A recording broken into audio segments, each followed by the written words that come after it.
ప్రజల మౌలిక అవసరాలు తీర్చడమే కూటమి ప్రభుత్వ లక్ష్యమని జగ్గంపేట ఎమ్మెల్యే జ్యోతుల నెహ్రూ అన్నారు.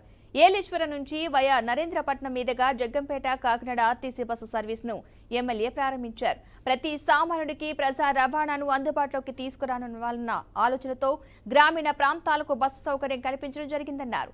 ఈ రూట్లో తిరిగే బస్సులను గత వైసీపీ ప్రభుత్వం రద్దు చేయడంతో ప్రజలు ఇబ్బంది పడ్డారని ఎమ్మెల్యే గుర్తు చేశారు.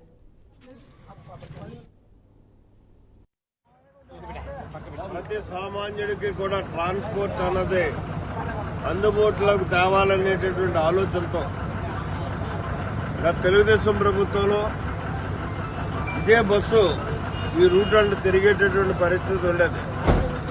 ధర్మిల వచ్చినటువంటి ప్రభుత్వం దాన్ని నిలుపుదల చేసింది.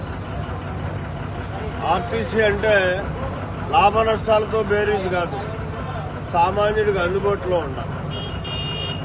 మళ్ళీ ఈరోజు తెలుగుదేశం ప్రభుత్వం వచ్చిన తర్వాత ఈ బస్సుని ఏలేశ్వరం నుంచి మొదలుకొని ఇలా వయా నరేంద్రపట్నం మీదుగా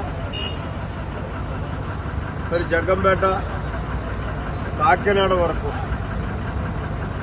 తిరగడం జరుగుతుంది. ఇక్కడ జనం ఎక్కే పరిస్థితులు అవసరాన్ని బట్టి ఎన్ని ట్రిప్పులన్నా కూడా వేయడానికి సిద్ధంగా ఉన్నాం.